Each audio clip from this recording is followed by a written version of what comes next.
feeling cold against your skin. Running through the chaos, letting all the sin. Temptation in a bottle, ready for the night. Craving for the thrill, it's time to ignite. Dark desires burning bright. Echoes in the dead of night. No retreat, no looking back on this heart attack.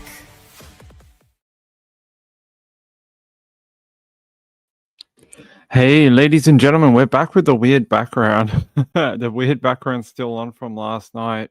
Good to see you all. Welcome to my $1 Million Mansion on what's that TV show they used to do back in the day on MTV? MTV Cribs. This is this is MTV Cribs with Ping. Here you go. Welcome to my $1 million home in the California foothills. That's where we are right now. Okay, no, we're not there. We're in Melbourne, Australia. How are you? Good to be back. Good to be back. Very windy Melbourne today. Very windy, actually. It's been windy down here for the last couple of weeks. Been crazy windstorms like every day, every single day down here. It's been a weird existence. You kind of forget that's how the world is because in winter down here, it just stops. There's like no anything like that. What do we have tonight? We have police chiefs behaving bad. That's what we have. Police chiefs behaving bad. It's not funny, Ping. He is accused of SHing a teen under his command. It's not things we want. It's not things we want in policing or any workplace. We don't want any people feeling uncomfortable. Doesn't matter what your rank is. But this was like a teen girl who this was her first job. She'd never had a job before. This was her first, big girl job. She was trying to, learn what to do, but also, it's a little nerve-wracking being in your first time job. It's always a little uneasy and you don't quite know how to speak up for yourself and things like that. So if you don't know who this is the Cordova police chief, Jason Hare. They say he is a father and a husband. You'd hope he'd be both those things for them to be true.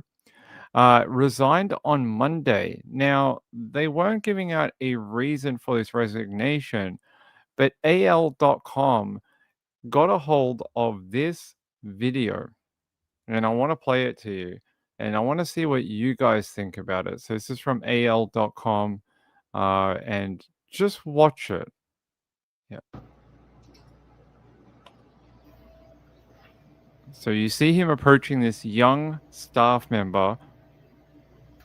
And I don't know what's with the cap, buddy. What's with the cap? And he sort of touches her hair. And he sort of caresses her hair, which is a bit strange. And then he leans over her in this particular fashion.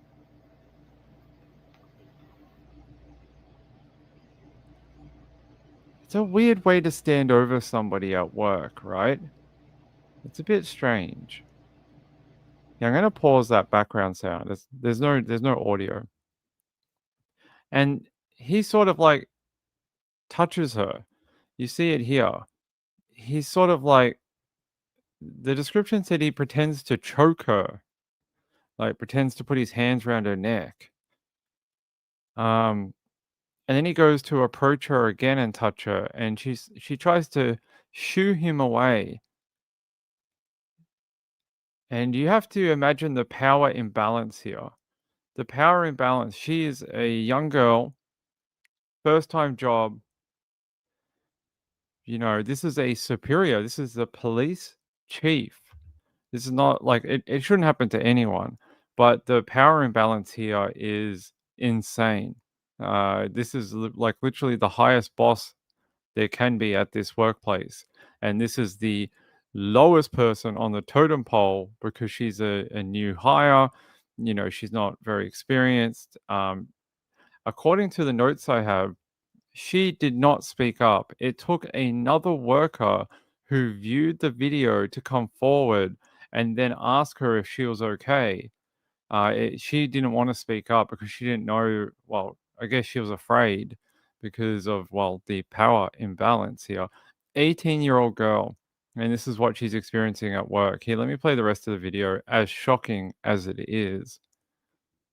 And he approaches her several times after that weird choking thing, and he's got his arm around, like, underneath her arm, and then his face is in her face, and goes to touch her again for like a third time. Like, stop touching her. Like, I thought we already talked about this with. I thought we all had a meeting. There was like a worldwide meeting. We all attended. We're all told that, we should protect women and stop doing this kind of shit.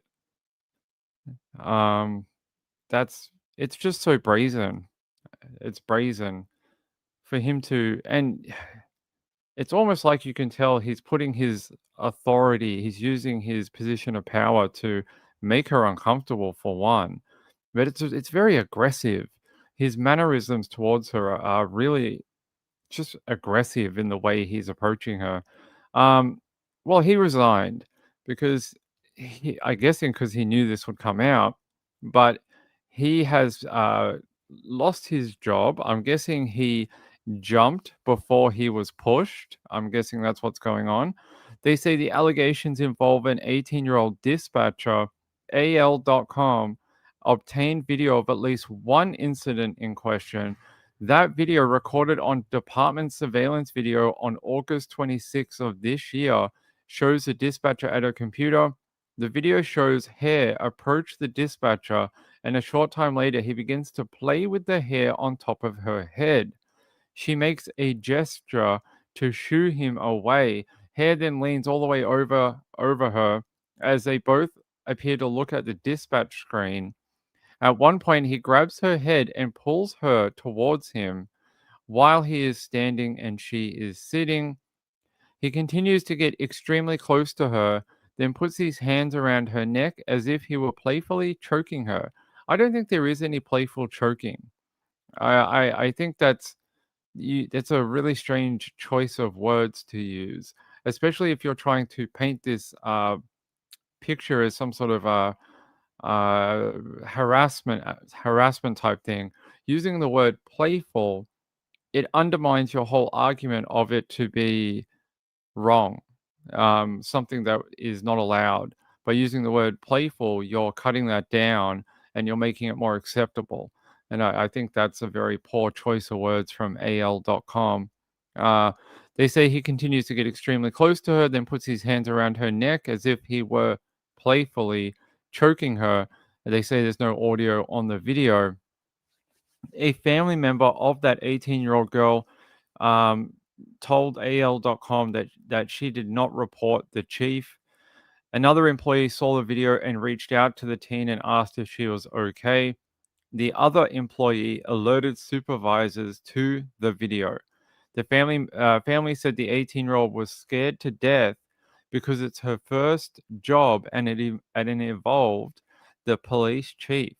The family member says she wasn't going to say anything because she didn't know what to do. This just goes against everything we've been trying to do and change over the last, you know, I don't know, decades. The fact that there's still men out there that will do this to 18-year-old 18. This guy's an old guy. Like, what's he doing trying to harass this 18-year-old girl? It's really horrid. Anyway, he's lost his job. I am suspicious that they're not going to do anything about what you see on this video, because in a statement below, they describe the investigation as being administrative and not criminal. That tells me that they're not looking to press any charges against him over what happened, and that is very, very disappointing. That is just letting a guy get away with his behavior again. It's not holding people accountable, and if we don't, then he's probably going to do it at his next job because nothing really happened. Yeah, he lost his prestigious job title or whatever, but it's not going to, it doesn't really affect him that much. He has to explain to his wife what he was doing, but it's not going to really affect him very much. But the 18-year-old, she's always going to have to carry that with her, that in her very first job, her boss, her highest person on the totem pole at this work, sexually harassed her. I mean, what kind of message is that sending to young women? That when you go to work, we haven't moved on from the 1950s, and your boss may try to sexually touch you. Great. I'm glad all that work we've done over the last, 3-4 decades has been for nothing, because apparently no one has paid any attention. Apparently it is still ongoing. There are still creeps out there, no matter how many training videos or how many seminars we send people to. It doesn't seem to change anything. Wendy R said he's done it to others before. Yeah, 100%, 100%. 100% he's done it before. Too brazen to be able to walk up to this new hire and just do it. Like, no sort of like grooming going on. He just walked up to her and just did it. Hey, Stoic Dissension, how are you? Disgusting disgrace of a man and a coward. Absolutely vile. I agree. Horrible guy. I was trying to see if we had a... Yeah, let me take you to CBS 42, which is the local affiliate in the area in Cordova. Is a CBS 42 breaking news report. Breaking right now in Walker County, there's an interim police chief in Cordova. Good evening, I'm Carly Lane. Sherry has the night off. Harold Cox was appointed interim police chief during tonight's city council meeting.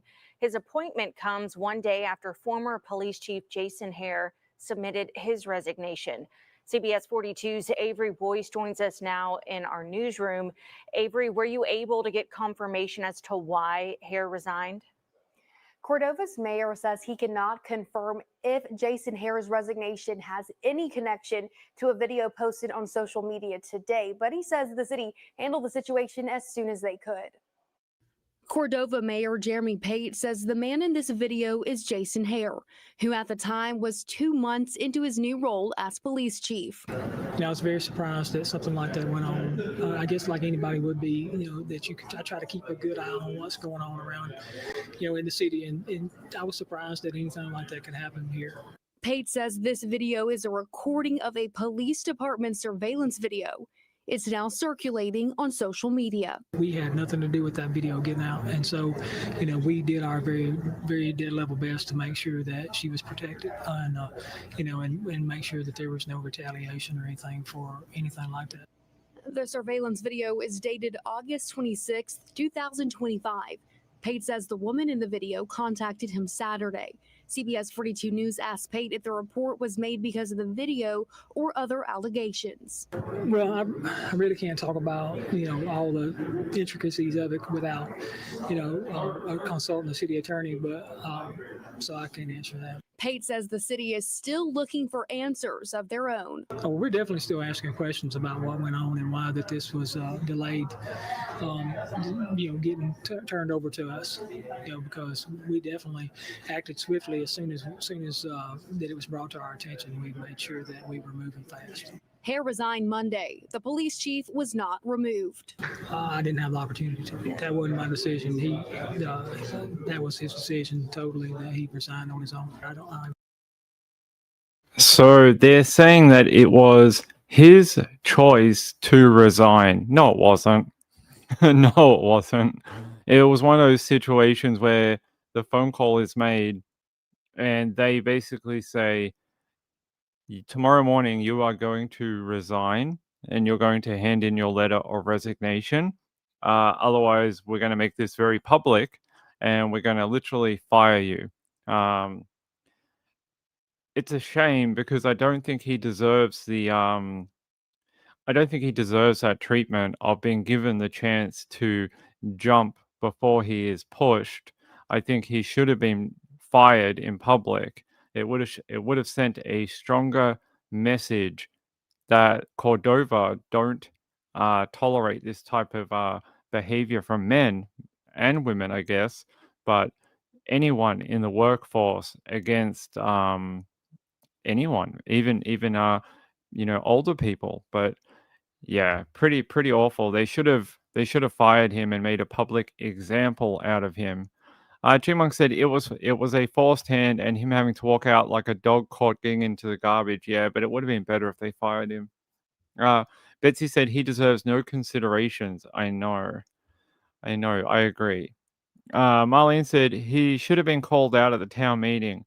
Yeah, the weasel words by everyone involved. You hear that guy speak just before on the video, and it's just a lot of weasel words from everyone. They're just trying to cover their own butts by the sounds of it. Jojo said, right, this married man wanted to work overtime for the next decade, I think, not to be at home with his wife. Possibly. Possibly. But yeah, so they have named an interim chief at the moment, but what happens to Jason Hare, I don't know, but it would be nice if criminal charges were laid. Constantly letting men get away with this it just doesn't change anything. It just tells people that, well, if you get caught doing it, you'll lose your job, but nothing else will happen. So that's the only risk you have, is that you're going to lose your job. It's ridiculous. Kaliza said he's been doing this his whole life, and the girl will probably be given a hard time by the rest of the staff, even though she didn't even want to report it. I think it was good that that when she didn't speak up, the other staff member approached her and to see if she was okay, and then that staff member sent it up the chain to be reported. I applaud that person for being a good person. Wendy R said, "What about the guy who promoted him to the chief position? He had to have known what he was up to." Very possibly, very possibly. Let me see if I can find anything else on Mr. Jason Hare. Let me see. There's an image of him going around here. Is it this one? When he was announced chief? Yeah, look at this. Here he is, right here. And there's that guy we just saw on the video.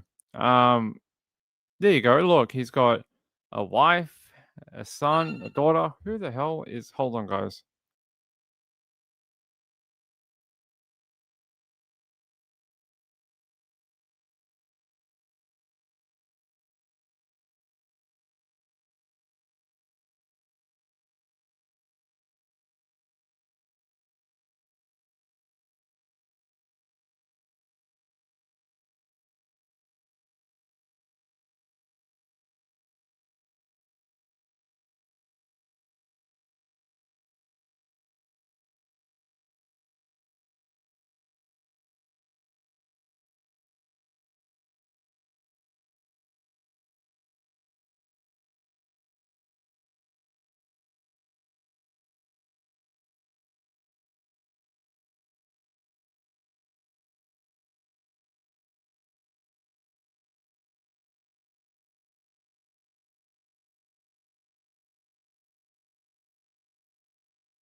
Hey, the trials and tribulations of living in an apartment building.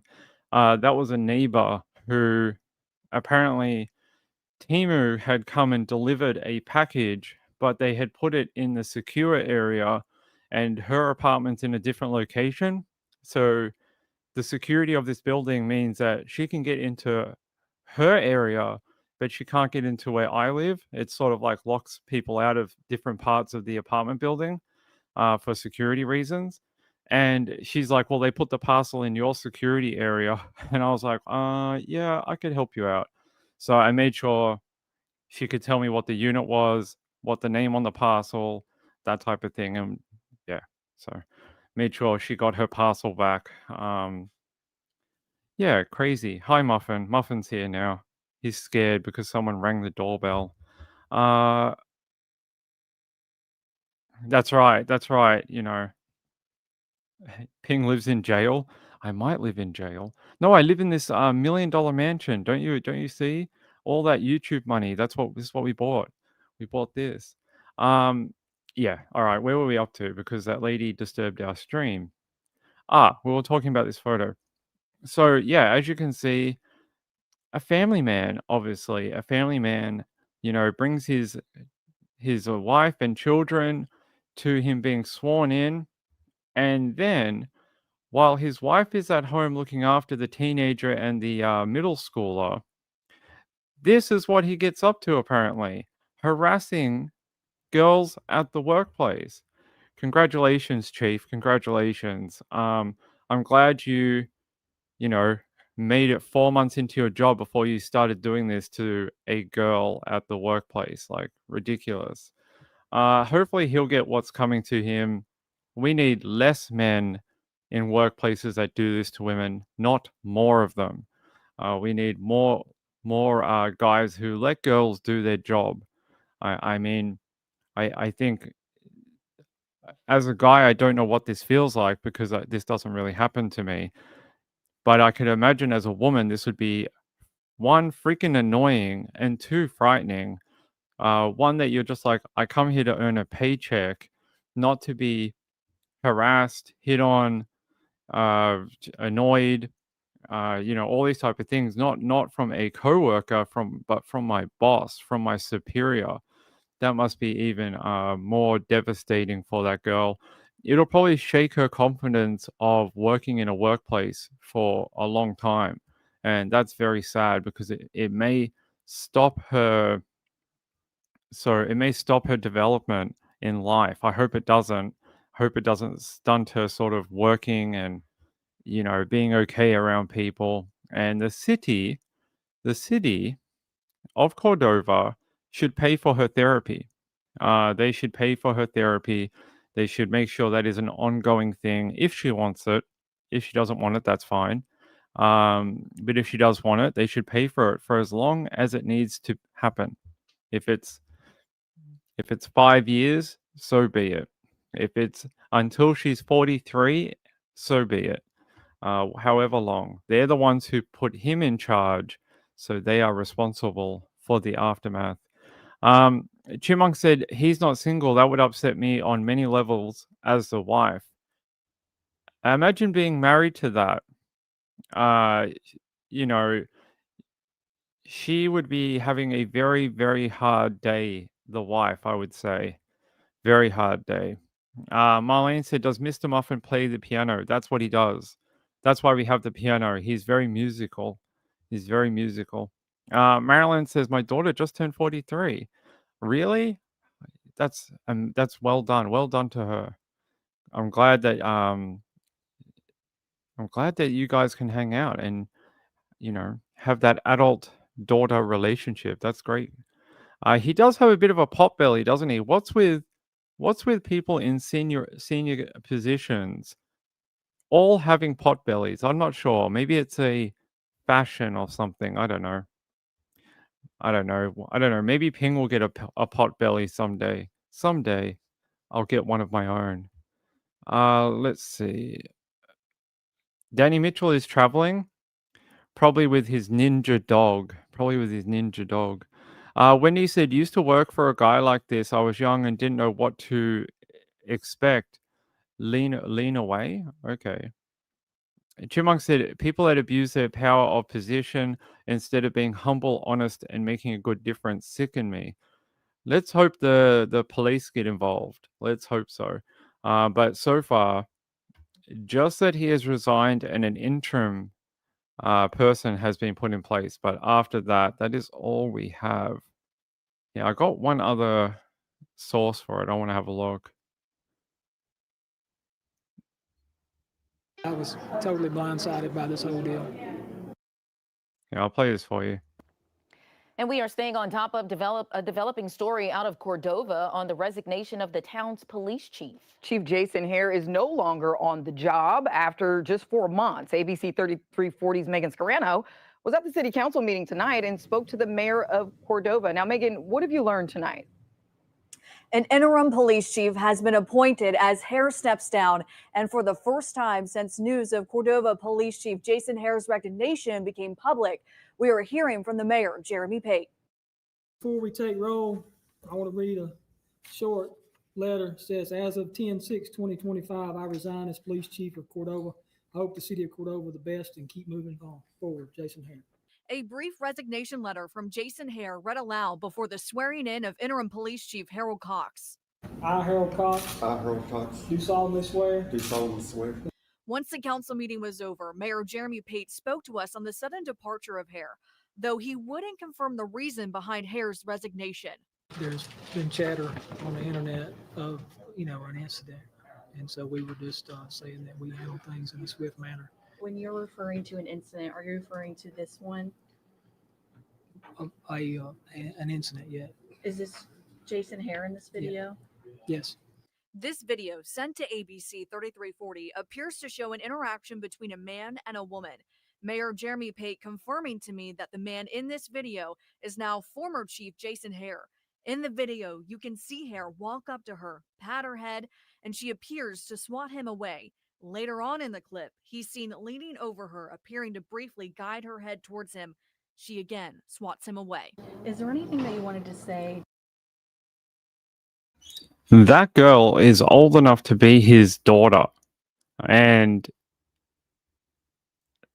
yeah, it's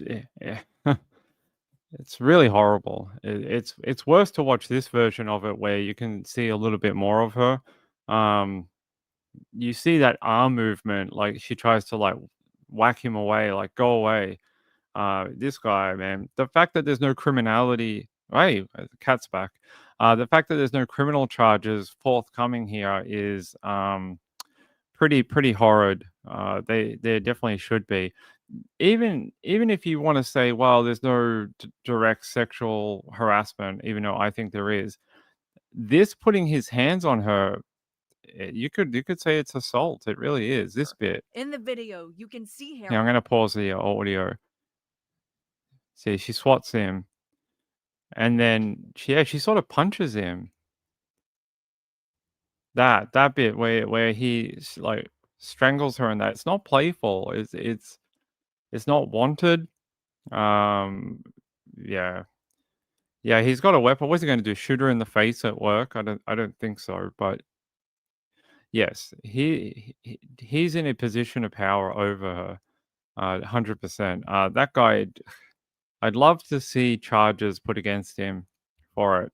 I think that's ridiculous that they're just saying it's administrative but not criminal. And I think that, speaks worlds of how we treat people in workplaces when this happens to them. They're like, oh, it's not that big of a deal. Well, the guy's gone, he's fired. Isn't that good enough? Well, no, it's not good enough. Ridiculous. Khaliza said he has no fear. You can see he's used to acting like this. Muffin, why does he keep running around? Danny says, well, you think he wouldn't do this? That's true. I don't think he'd pull out the gun, though, but you never know. He tried to choke her. Betsy says, I loved it when the reporter showed the video to remind the mayor. That's right. She was, according to her family, she was terrified, and being her first job as well. I think that's that poor girl. I hope she's a strong lady who will overcome it, and this will just be a horrible memory. I was invisible. I am often invisible. Rachel said he deserves charges. I agree. All right. Let me have a look. I want to see if there's anything else about. Can we look up his past history? Can we look up anything else about him?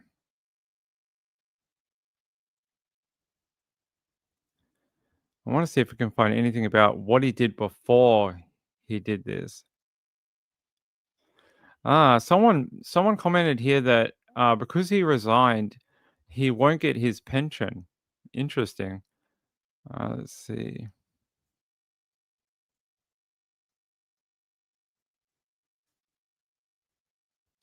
Looks like he was a detective. In some information that I can find here, looks like he was a detective at some point. Is this him? What county is this? No, that's a different guy. Different guy with the same name. And is in policing. Interesting. No, different guy. Let's see. I was hoping we might be able to find like what he did beforehand.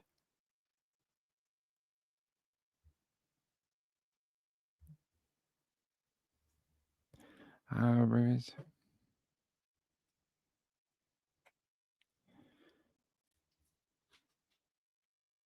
Coleman Tribune? Okay. I don't know if this is the same guy, but apparently, where is Hanceville? I'm gonna have to look this up. Where is Hanceville? Must be, yeah, it's Alabama.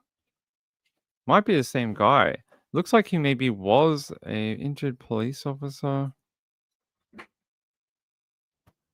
Let me have a look at something. It's a different guy. Looks like there's a few police officers around the same area that have the same name. This is a different guy. So there was a injured officer from Hanceville who looks like he was injured in a pursuit. So they were in a car accident. So, but it's a different Jason Hare. I can't find a lot about him, what he did before he became police chief. You would think he'd have a really big back history to be able to get that job, but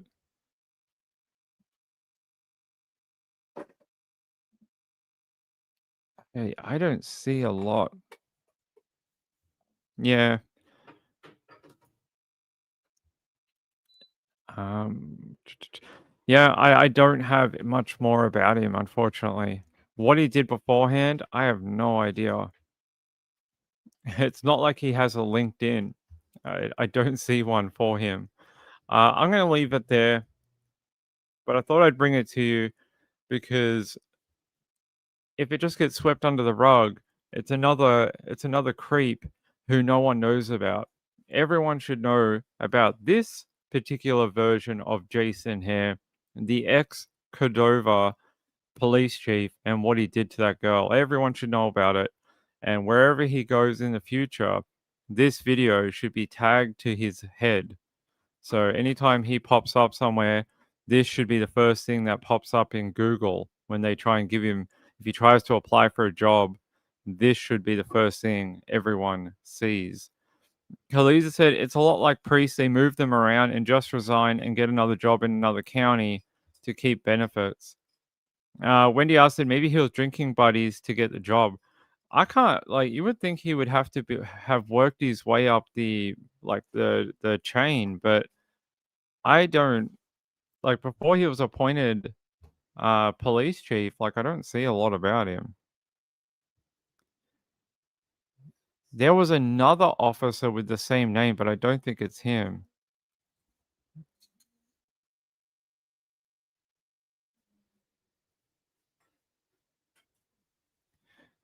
Yeah.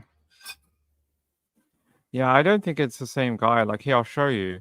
On the condition that you know I don't believe it's the same guy. There was a GoFundMe 8 years ago, or maybe it's him, that a Officer Hare with the Hanceville Police Department, which is in Coleman County, Alabama, and apparently this particular Jason Hare was in this crazy accident, had to be airlifted to hospital, and he was in ICU received treatment for a broken scapula, fractures, and lacerations, and he had a chip on his C-spine and pain in arms upon movement and touch. Said he would have to have several surgeries. He's a 19-year-old veteran of the police. There's a photo, but I don't. Do you think that's the same guy? Is that his wife? Maybe that is him. Because this is 8 years ago. Here, I'll take you back to the photo from when he was sworn in. Does that look like his wife? Did that look like the same lady? I don't know. Do you think it's him? That lady sort of looks the same. Just like a little older. But, okay. Well, maybe it was him. So it sounds like he was, a police officer. It sounds like he's moved around to a few departments. He was a 19-year veteran of law enforcement. So he's been in various positions in law enforcement for a long time.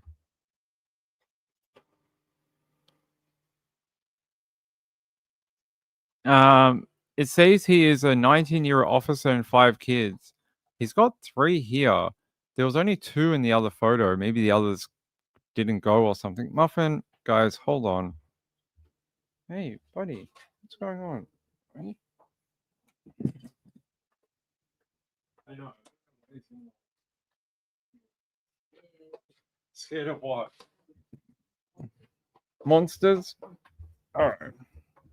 Sorry, Muffin's apparently being clingy again this afternoon for some reason. There we go. Yeah, definitely. Yeah, it must. Maybe it is him. It sort of looks like him. You're moving around. Well, we know that some of these cops move around. Maybe she's not the first wife. I think she looks awfully similar, but Ping might be wrong here. I think she looks like the same person. I don't know. Maybe it's not. There you go. You guys couldn't see up there. It does look like him. Maybe she's not the first wife. Maybe. Danny said he looks like a loser in both. He does it. Well, now we know. Yes, definitely. Let me see. I want to go to the city of Cordova and see if they've put out a statement at all. They have not.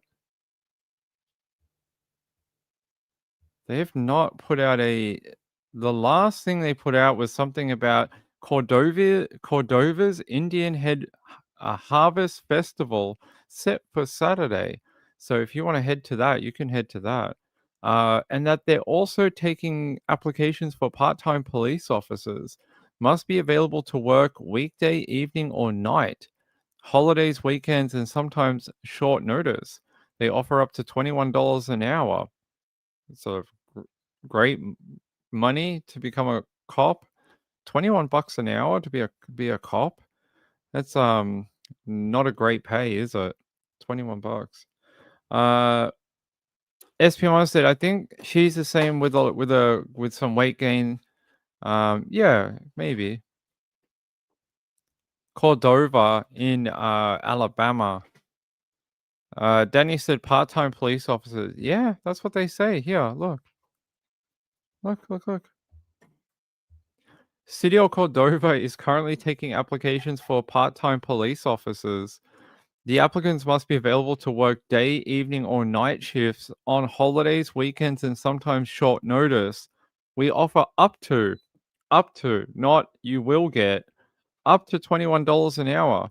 Well, I think we just found the issue of why they're getting people like Jason Hare. You pay peanuts, you get monkeys, is what they say, and it sounds like they are paying peanuts. $21 to be a cop? I think that's insane. Kaliza said Alabama is low cost of living, low pay. Still, $21 an hour to get shot at as a cop is terrible. Chipmunk said probably means 39 hours so they cannot pay you benefits. I know they do stuff like that, right? They'll cut your hours down just below the benefit amount. They do that in Australia too. Yeah, that's freaking terrible. It's like that's so little money to be shot at, sworn at, kicked at, all sorts of things. Yeah, what would you get per week? $840 per week times two. $1,680 per fortnight to work nights, holidays, weekends, short notice, everything. There is no anything that everything. It's terrible pay, terrible.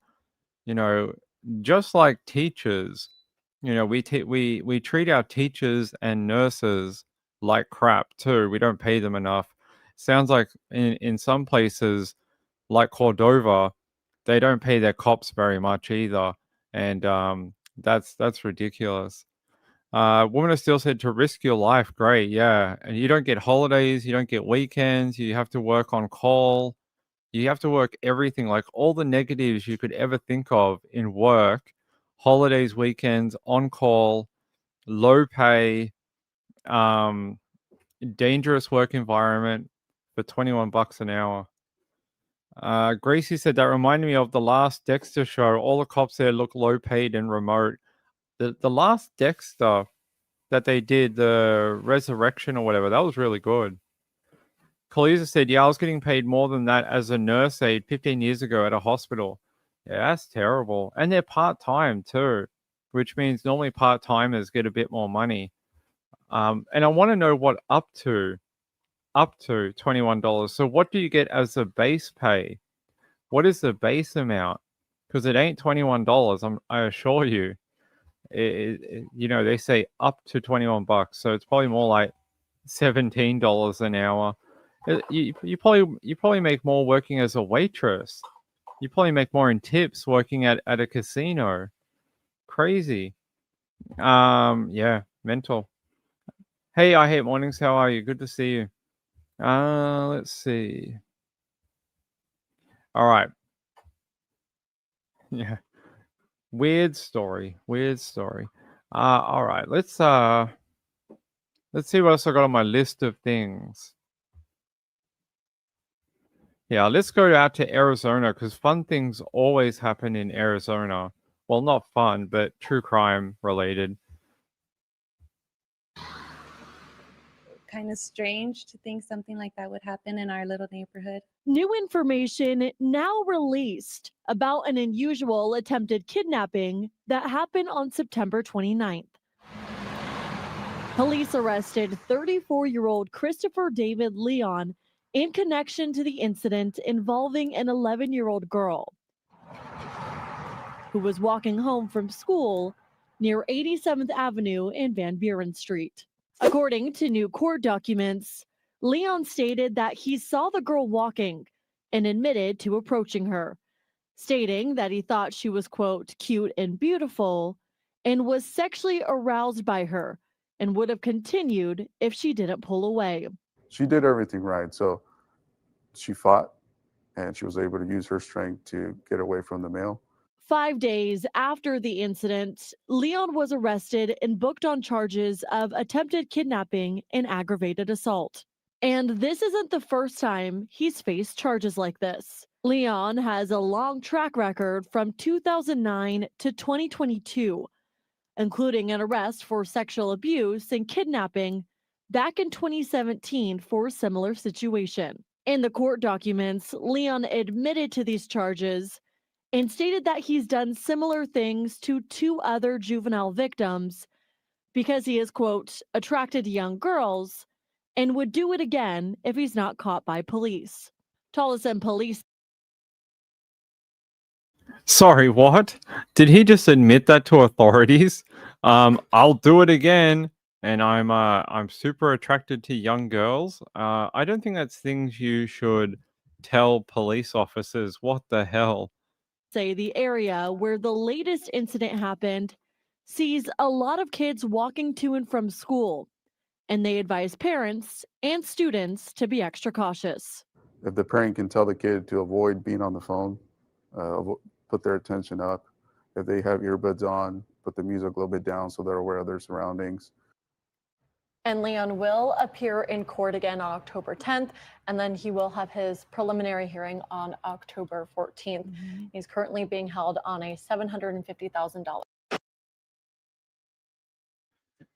Hey Gracie, I've been following the Isla Belle committal hearing. I was going to do something a little bit later in this show about it, but I've been waiting to see what is happening at the end of today because it was supposed to go for 3 days. I'm waiting to see if they're finishing up today. And then I was going to see, because this morning it came out that the defense was calling for the case to be thrown out due to lack of evidence, but I don't think they have lack of evidence. They've got lack of cause of death. So I don't think that'll fly. At least I hope it won't. Let me see if they've come out of court yet or not. Please tell me they didn't throw it out. Ah, really? So it looks like it's ended. It looks like the committal hearing's finished. The family of You must acquit. Oh, shush. The family of alleged murdered woman Isla Belle face a 3-week wait after 2 men charged in connection with her death have called for their cases to be thrown out of court. The 19-year-old's disappearance in October last year prompted a large community effort in Melbourne to locate her and a missing person probe. Let's find out what's going on. Yeah, so Mr. Ganeve and Mr. Yaffe faced a 3-day committal hearing in Melbourne's Magistrates Court this week that culminated in their lawyers calling on magistrate to throw out the charges on Wednesday.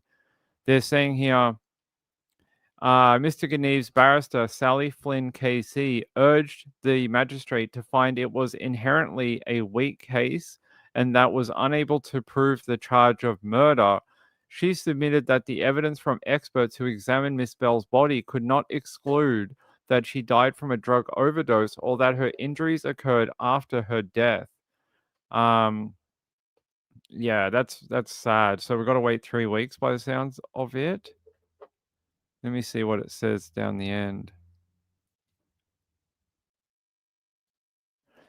So the court's been adjourned until October 31 for the magistrate's decision. So what would happen here? So they use the last 3 days to test the evidence. And what will happen is this is a committal hearing in the magistrate's court. If they find that there is enough evidence to go to trial, it'll probably get sent up to the Supreme Court. At least I think it would. And then we have to go through pre-trial and go through all that and then get to a trial date most likely. So we have to wait till the end of the month to find out whether the magistrate thinks there's enough evidence to go to trial for both these people. We will have to we'll have to wait and see on in a couple of weeks' time. But the 3-day committal hearing heard from a bunch of people, including a pathologist, if I'm correct here, that looked at her body. This poor girl, she had fractures and deep wounds to her body, but under questioning during this week, they couldn't say how that happened. And one of the possible explanations was that it could have been from the trash compactor when she got into the waste system after her body was thrown into a bin. So it could have been from that here. They said they're unable. So the defense claims that they're unable to prove the charge of murder. Sally Flynn KC submitted the evidence from experts who examined Miss Bell's body could not exclude that she had died from a drug overdose or that her injuries occurred after her death. They say earlier in the week, the court was told investigators detected a range of prescription and illegal drugs in Miss Bell, including methamphetamine, methadone, cocaine, and MDMA and MDA. Due to the severely decomposed state her body was found in, forensic pathologist Hans de Boer was unable to establish her cause of death. he told the court that he could not exclude the possibility that Miss Bell's injuries had occurred well after her death, including from the internal compacting mechanism of a garbage truck. So the defense asked here, our proposition, quite simply, is that the prosecution can't prove this is a killing as opposed to an accidental or otherwise death by the use of drugs. The prosecution is required to exclude all reasonable hypothesis consistent with innocence, and in our submission, they cannot do that. Your Honor ought to exercise the power under Section 141 of the Criminal Procedure Act to discharge the accused at this stage. So the defense is basically saying that that the evidence they've heard over the last few days doesn't add up to the charges being able to go forward. That's what they're claiming. So, look, personally, I think that it will go to trial. I think if you're just asking Ping's personal opinion, I think there's enough there. I think they have a pretty good circumstantial case. They don't need a cause of death, I don't think. We'll have to see what the magistrate has to say in a couple of weeks. So we're probably waiting on that decision October 31st. Today is the 8th of October, so we've got a bit of a wait in front of us. So, woman has still said, how awful. Wait, who put her in the truck? It's a long story. So she originally was at the home of the accused. The prosecution's argument is that he killed her, then asked his buddy, that's the guy who's the accessory, to deliver a fridge to his home. Isla's body was wrapped up and then put into the fridge, and then the fridge was wrapped up with glad wrap or plastic on the outside. It was then dumped around the southeast of Melbourne and moved several times after complaints from people about the smell. At one point, in its final place, a person opened the fridge because of the smell, thought what they found inside in the bags was an animal, put the remains of Isla Bell into a residential bin, and then that was collected and taken to landfill. And they ended up finding her body in the landfill. So her body was severely decomposed. It had been out in sort of a really horrible area, like in a fridge for a long period of time. I think it was a couple of weeks. And so when they finally got her body from that landfill, of course you can imagine it's severely decomposed, had been moved around, had entered the waste system. So it had, who knows what had happened to it. That's why they're unable to find a cause of death. But police believe they caught on CCTV what they believe is the moment that she was killed. They think they have it on camera that she was attacked in the home and then throttled and then killed.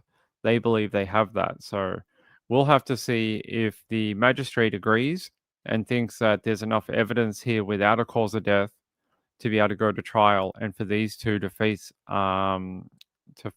face those charges in a trial. So we'll have to see. Animal bones. Yeah, I don't know.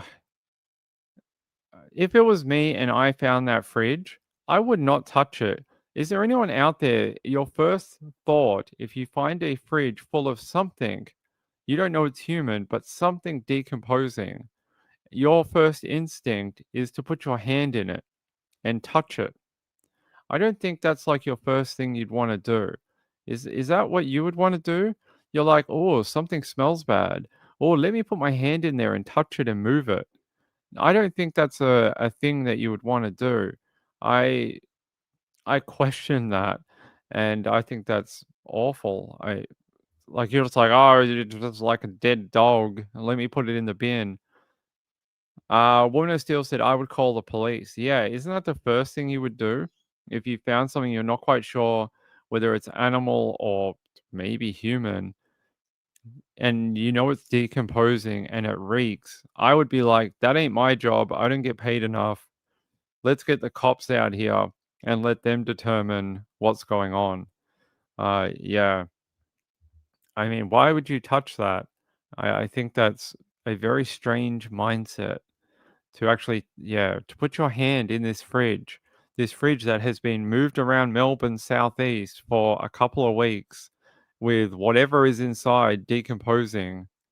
And then you're like, yo, I'll just put it in the bin. I'll just pick it up and unwrap this fridge. Obviously, when a fridge is wrapped up like that, whoever did that didn't want someone to open it, did they? So, especially in Dandenong, right? You wouldn't imagine it would be human. You also wouldn't imagine that you'd want to touch it. Like I don't even if it was an animal, would you want to put your hands on that? Yeah. Kim says, my hope is never to discover a dead body. This is true. I wouldn't want to discover a dead body either. Let's see. Committal hearing. Let me take you out to an update on this. About a day ago. There'll be one later today, but they probably haven't done it yet. If this ends up going to trial in the Supreme Court, I will attend. I was hoping to go to the magistrate's court for it, but I didn't end up doing it. But if this goes to Supreme Court, I will go. All right, this is from yesterday. Good afternoon. First at 4, family and friends of murdered teenager Isla Bell have heard heartbreaking new details about her final moments. A man accused of helping hide her body in a refrigerator has been hit with a new charge, but remains on bail. Cassie Zervos was in court. As details of Isla Bell's decomposed body were revealed to the court, a friend of the victim was so distressed she left the courtroom in tears. Ms. Bell was killed and her remains were hidden in a fridge, with police making the grim discovery at a waste management centre in Dandenong in November last year. Murat Ganiev is charged with the murder of the 19-year-old, and El Yaf is charged with attempting to pervert the course of justice and assisting an offender after the fact. Police allege the teenager met the accused killer on October 5 in 2024 and began staying at his apartment in St Kilda East. According to court documents, Ms. Bell sent a message on Snapchat to a friend saying she had met the best Russian sugar daddy and he was lavishing her with gifts. Police allege CCTV captured a fight at Mr. Ganiev's apartment on October 7, followed by extensive cleaning over the following days. Mr. Yaf is alleged to have arrived at the apartment 2 days later, towing a black fridge on a trailer. Is there anything you want to say to Isla's family? What was in the refrigerator? Did you know what was in there? During day one of the 4-day committal hearing, 2 witnesses gave evidence, a forensic pathologist and a senior forensic anthropologist. Both were cross-examined about Isla Bell's remains and how her body was found badly decomposed. The committal hearing is expected to finish on Thursday, and it's to see if there's enough evidence for the pair to stand trial. Well, it sounds like it wrapped up today, and that we're going to have to now wait until the end of October to find out whether this will proceed to trial. I don't want to guess, but I would say I would think there's enough evidence to proceed to trial, and that their call for the case to be thrown out is just something that defense lawyers always try. I mean, if they don't try that, they're not doing their job, right? So I would suspect it will head to trial. If it doesn't, it would be a real it would be a miscarriage of justice. It really would, for the family, to not be able to have the people accused of her death not to face any repercussions, no anything, no punishment for what they did to her, allegedly. Joe said, so if somebody didn't think anything more of the remains in the fridge than to throw them in the dumpster, how did police determine that they should be looking for her in the landfill? Oh, now you're stretching my memory. I haven't looked at the case in a while. for those tiny details. Let me see if I can find it. I can't remember how they made that because they were already looking for her. She was a missing person. I can't remember how they got the tip off to look in the landfill. Let me see.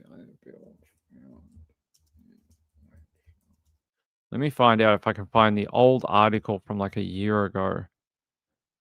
And I'll tell you, and I'll see if I can find it. Unfortunately, we're getting a lot of stuff from... Yeah, let's go here. Here's an old article from a year ago.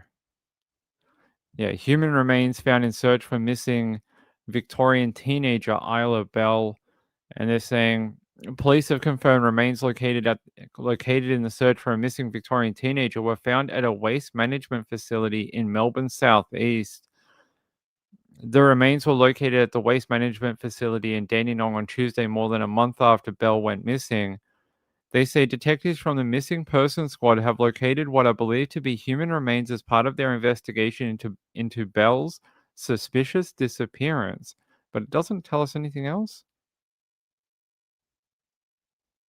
It doesn't tell us anything else. I'm not sure.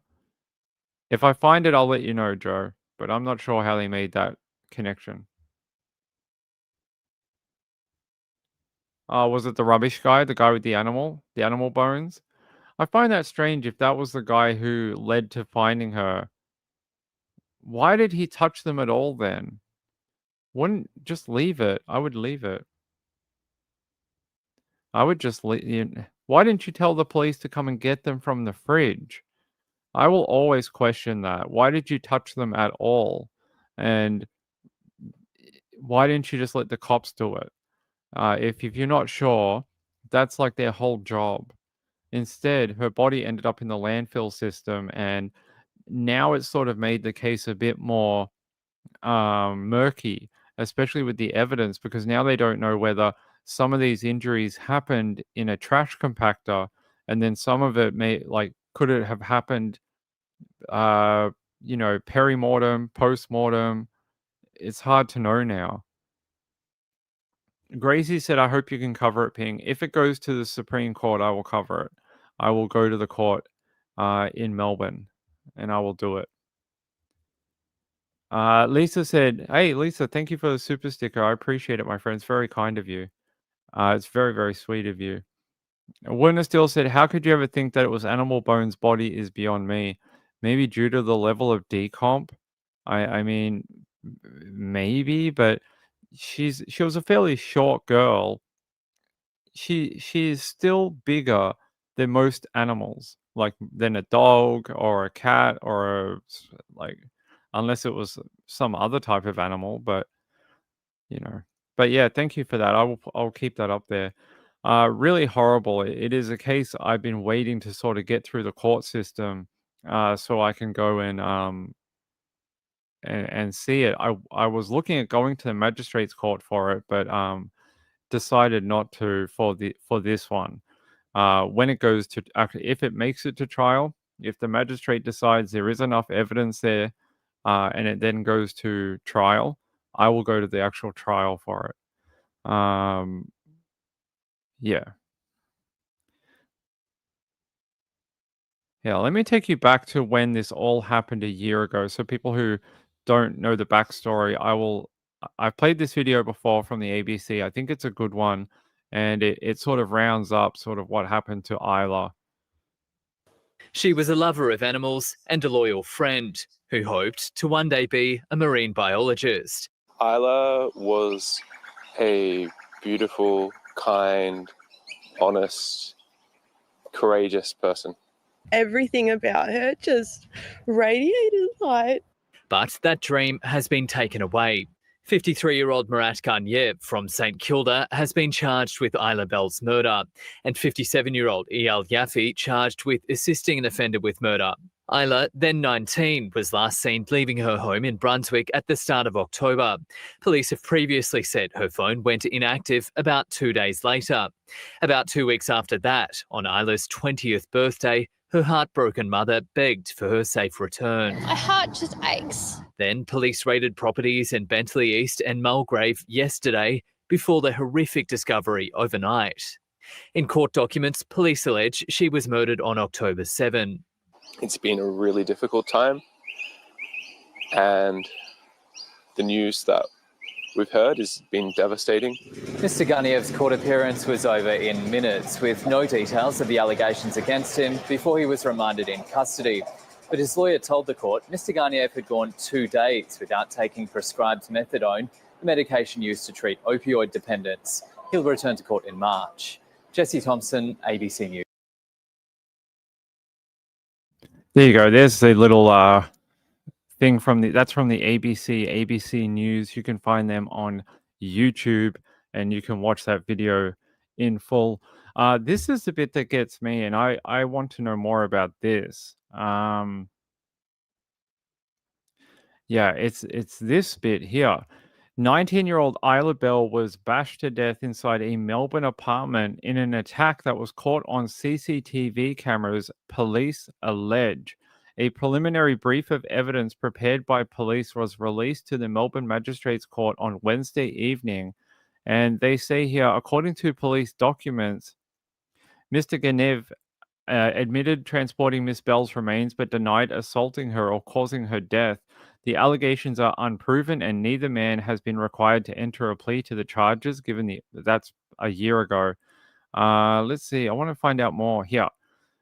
The police remand summary states Miss Bell met Mr. Ganev and an associate at an apartment in St Kilda East from October 5th. It is alleged that just after midnight on October 7, she sent that Snapchat post that we saw in that other video to a friend saying that she had found the best Russian sugar daddy who was lavishing her with gifts and had saved her from sex traffickers. Think she misjudged the situation. But police say the messages abruptly stopped soon after and that Miss Bell was killed. At 12:43 a.m., CCTV cameras captured what appeared to be a fight through a gap through the front kitchen window of the apartment. Investigators observed what appears to be Bell's head whipping around as if she has been struck. She falls to the ground, and Ganev can be seen striking her on the ground of the kitchen. What appears to be Bell's head can be seen rising up before being pushed back down by Ganev's arm. Over the next few days, he is seen engaging in extensive cleaning of his apartment, and that a fridge was moved into and then out of the apartment over the following week and a half. That fridge was allegedly taken to a house in Hampton, where a neighbor reported to police that a foul smell was attracting flies. Investigators allege that the fridge was moved to other locations around Melbourne, and on November 18, a man found the fridge and removed plastic wrapping from it. A bag fell out of the fridge, and the man threw it in a residential rubbish bin, believing it was animal remains. The man left the fridge on a Bentley Street, and it was located by police on November 19. Miss Bell's remains were then found at a rubbish tip in Dandenong. So there is the course of events. This bit as well. It is alleged that Mr. Yaf was due to fly out of Australia to Bulgaria on Wednesday, having purchased flights after being interviewed by police. That doesn't, inspire confidence at all. After police speak to you, you book tickets to fly to Bulgaria. Yes. Okay. What? Oh. Okay. Yeah, definitely fleeing, but he was given bail, and they said he was not a flight risk. I find that so bizarre after cops literally had to arrest him to stop him from going to Bulgaria. And in his bail hearing, they basically said he's not a risk of fleeing. I find that very strange. Woman of Steel said she did misjudge her rescuers, poor darling girl. I agree. Gracie said it's hard when our kids grow up and it's out of our control where they go. Yeah, I don't think you ever stop worrying, do you, Gracie?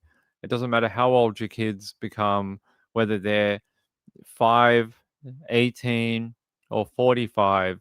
I don't think parents ever stop worrying about their children. Uh, yeah, we will see what happens with this one. Hold on, stop that. I just want to see here.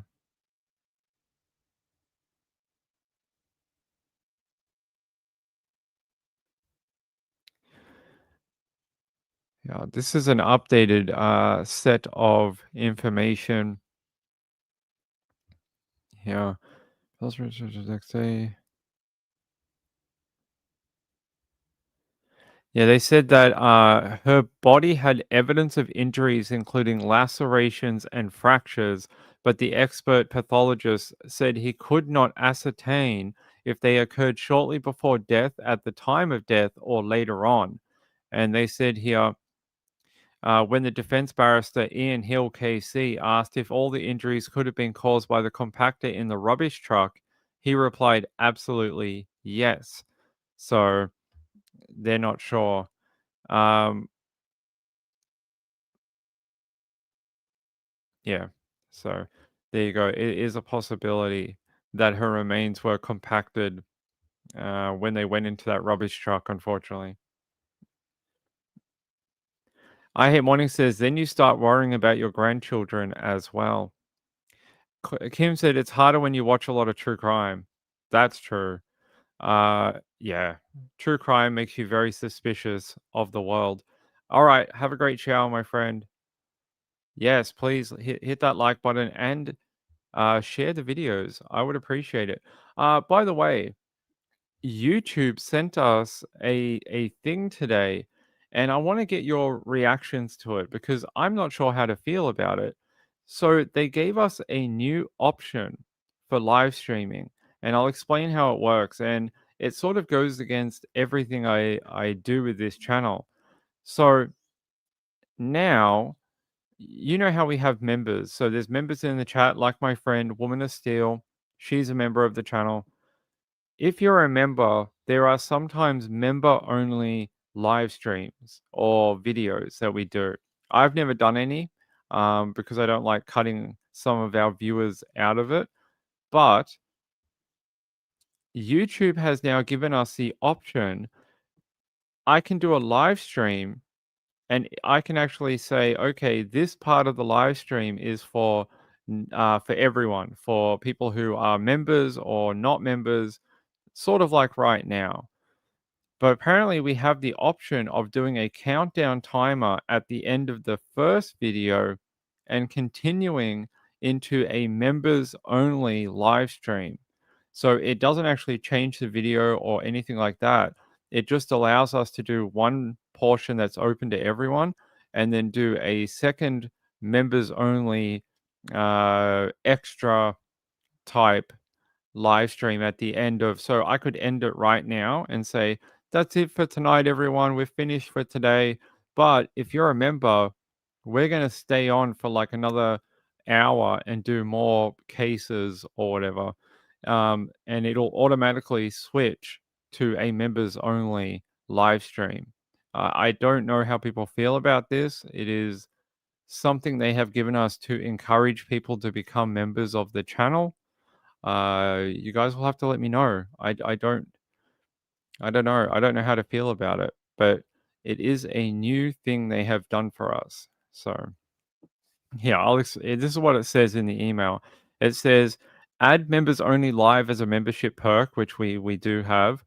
During your next live stream, start a transition to members only from the live control room chat or the YouTube app.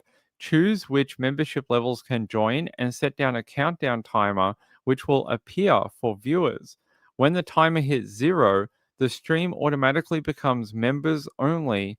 Members keep watching, non-members get prompted to join. It seems like a very sneaky way to ask people to become members of the channel.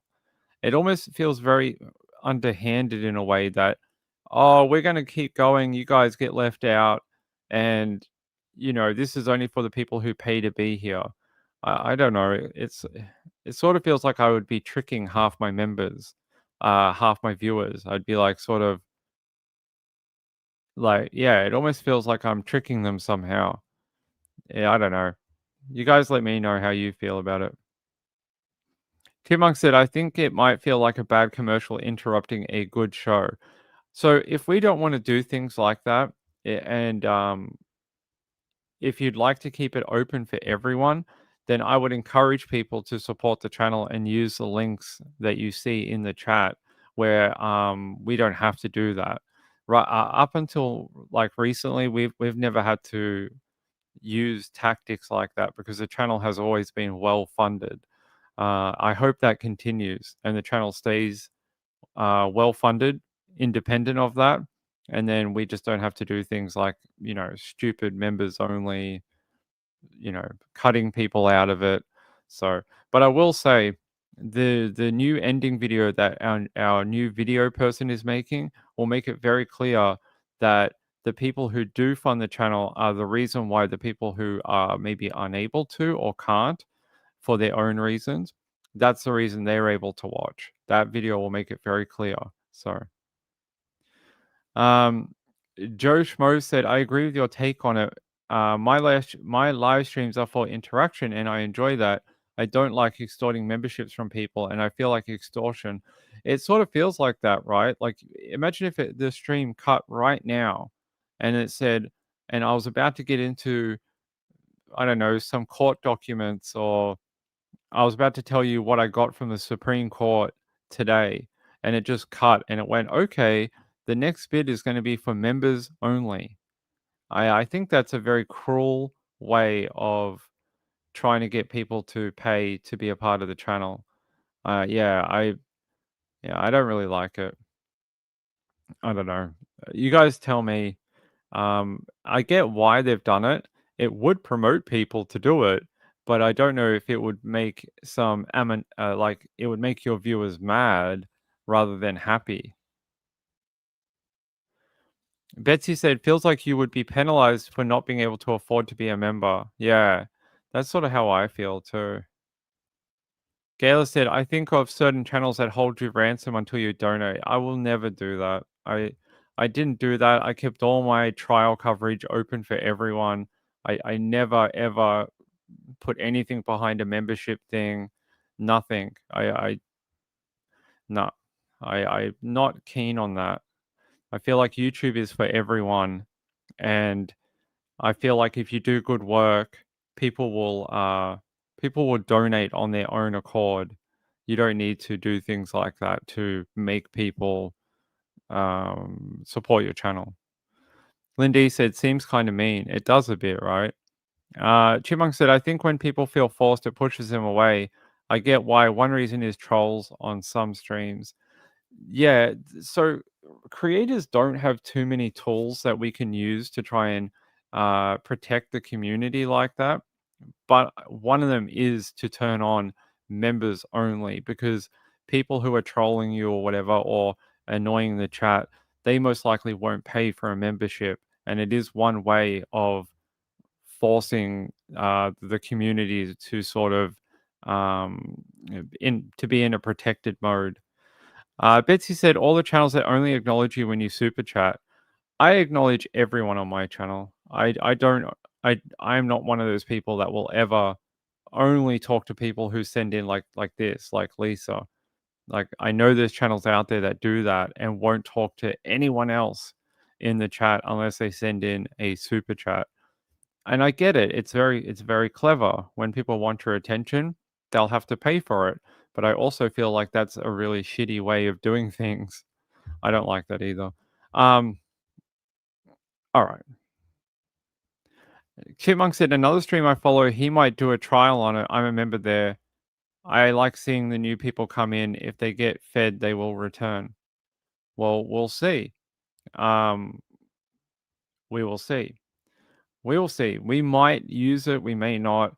I will say that since the trial, our memberships have gone down.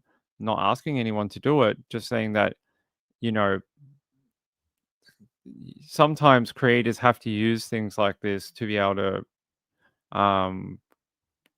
encourage people. But I don't know, maybe not this particular format of doing it. There's a couple of other ways we can do it, but this is a new one that they sent us an email about today.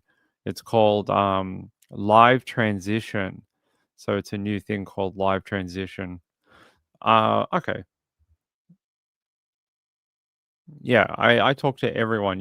Whether you send in a super chat or you're a member or not, I'll talk to everyone.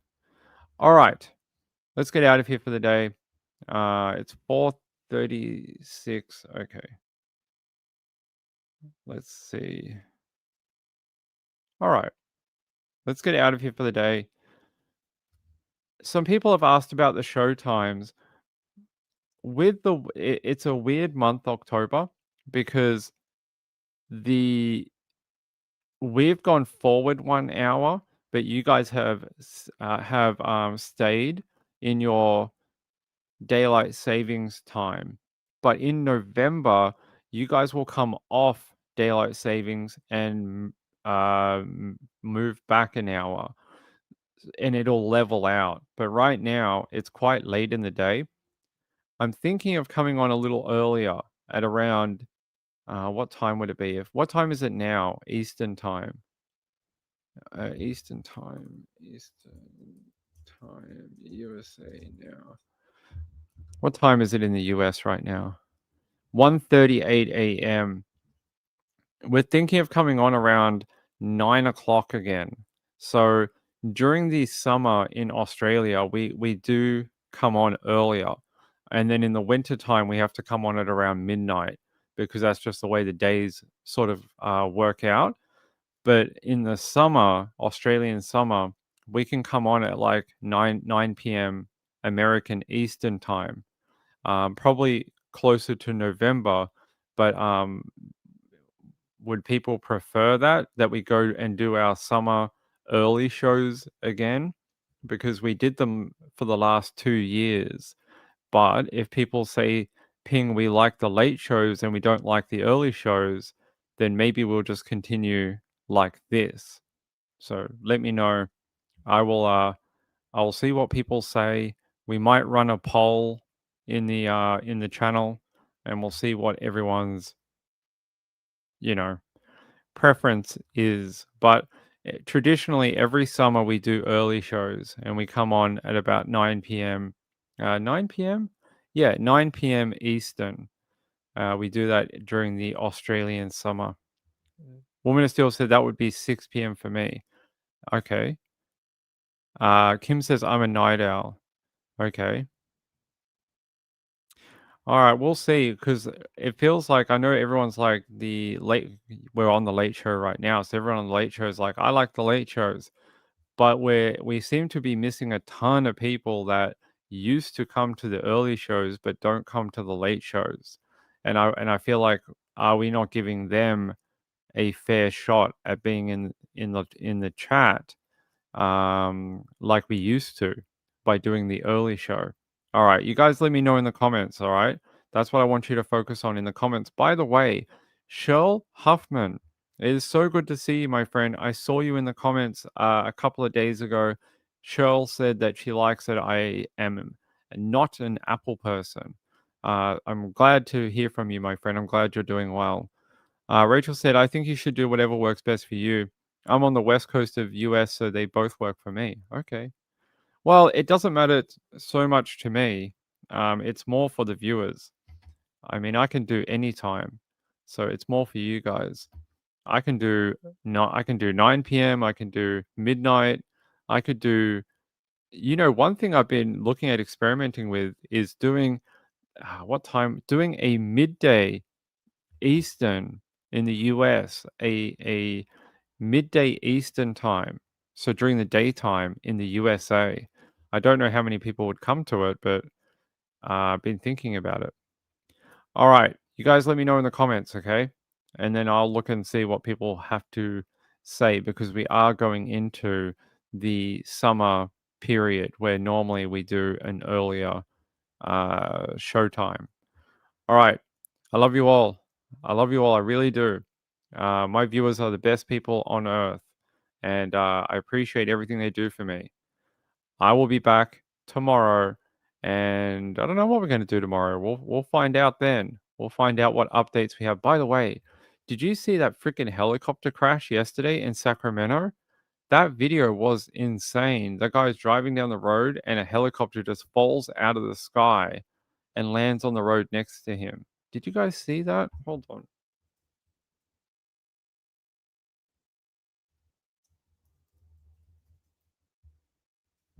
Yeah, did you guys see this helicopter crash yesterday? I've never seen anything like it. That was crazy.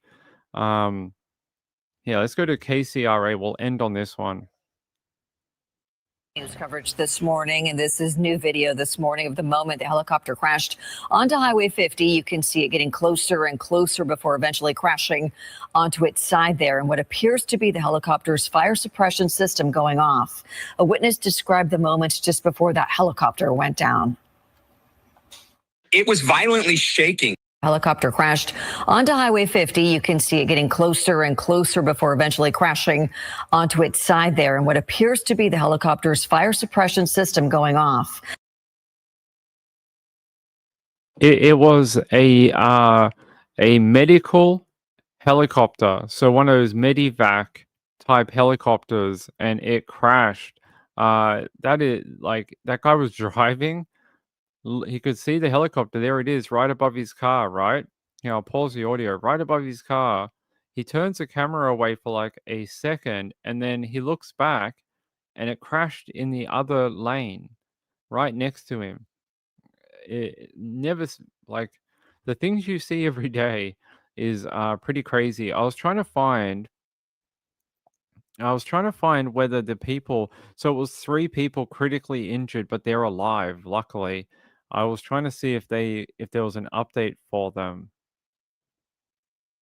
So a woman called Susie Smith is among the crew who were critically hurt in Sacramento. Yeah, I'll take you to this one very quickly. Let's turn now to new information about that crash. The Sacramento Fire says all 3 victims are now at the UC Davis Medical Center receiving top-level trauma care. ABC 10's Roxanne Elias has the newest details and talked with neighbors tonight. At 7:08 Monday afternoon, residents of Elmhurst began calling 911 for a helicopter crash on Highway 50. Ty McAdam, who lives in Elmhurst, the neighborhood beside the highway, says he could hear the helicopter that had left from UC Davis Medical Center going over his house. Yesterday's was the loudest helicopter I've ever heard. It was actually, I was talking to my brother, and it interrupted us. It was like, I'd never heard one that loud. It's kind of strange. You almost like feel it in the house. Units with Sacramento Fire were dispatched just a minute after the 911 call, and the first engine, already in the area, arrived to the scene within minutes. Captain Justin Sylvia says 3 people were on board, a male pilot, a female nurse, and a female paramedic, all taken to the hospital in critical condition. On Tuesday, the family of Susie Smith sent ABC 10 a statement identifying her as the flight nurse involved in the crash. They say she is in critical condition with multiple injuries. And those who know her know Susie is a tough and strong woman. They had the absolute best care, fastest care, were transported to one of the best hospitals around, which is UC Davis for trauma. You think these people that go on these these medical helicopters, they go out there every day and save people's lives every day, and they fly around in these helicopters getting to people who need help urgently, and it just so happens that they became the ones who needed help urgently. I hope they're okay. I hope Susie will survive, and she'll get through her injuries. She's in critical condition, apparently. How they survived that crash, I will never know. A helicopter coming down, even the guy in the car that was filming, those rotor blades, when they hit concrete or something and they break off, though they can slice through a car. They can, I've seen people who have had amputations of limbs and things like that from helicopters that have failed. So these poor people, I hope they will be okay. They deserve all the prayers and love in the world. Every day they went out to help other people, and now in this time they need everyone's help. They need everyone's prayers.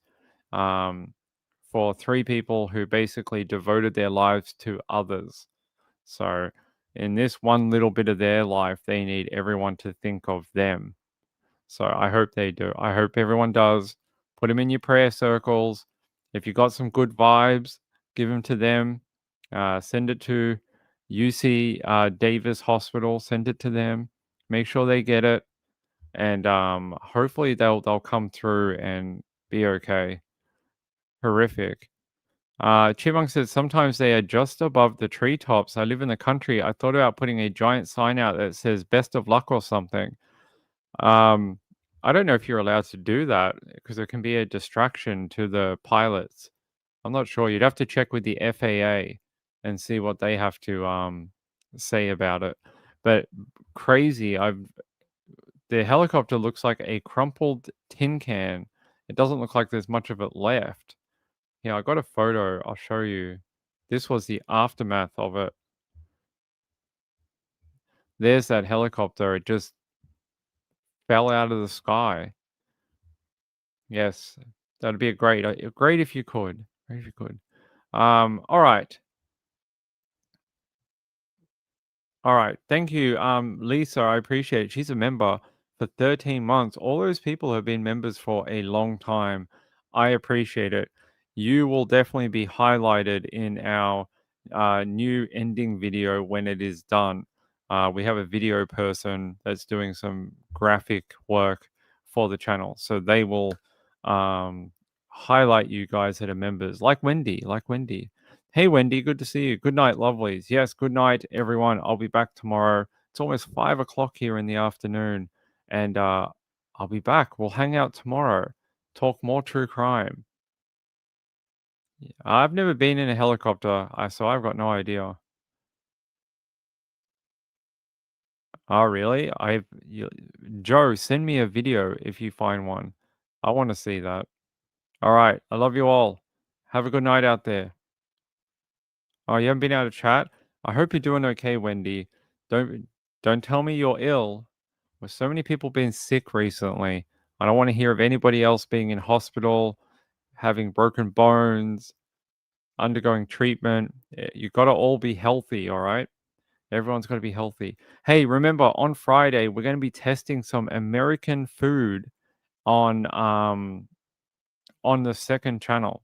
So me, Mrs. Ping, we're going to be testing some American food items and just hanging out and talking random stuff on the second channel. So we're going to have some fun doing that on Friday night.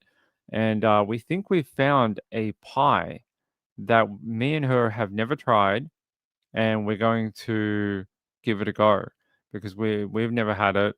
It comes from America, and it is a Marie Callender pie. Someone told us that they are pretty good. Not perfect, but apparently they're pretty good. Gail said, "Will Mrs. P be on camera?" Probably not, but you'll hear her on the microphone. Probably not. She doesn't want to go on the camera. What is the second channel? It is Ping Unfiltered. Ping Unfiltered. Here, I'll try and find it. Here it is. We'll be on here on Friday night. You guys can find us over here after the live show on Friday. After the live show. There you go. The link is in the chat. So it's not raspberry. Key lime pie was a contender. Key lime pie will probably make an appearance in the coming weeks. So we're going to think of doing this once a week on the second channel, where we try some American food and tell you what we think of it. But key lime pie definitely will be one of them over the next few weeks. So that will be it. Yeah, I've had lemon meringue. I've never had key lime pie though. You can freeze the other half, Ping. I don't know if it'll ever be frozen. I don't know if it'll make it that far. It might make it into my stomach. All right. Keep that in mind. Friday night, some fun on the other channel. Once you go key lime pie, you won't go back to lime. Okay. We'll see what we think. I'll see you then tomorrow night. We'll be on after Trish finishes. All right. Peace out, everyone. Bye.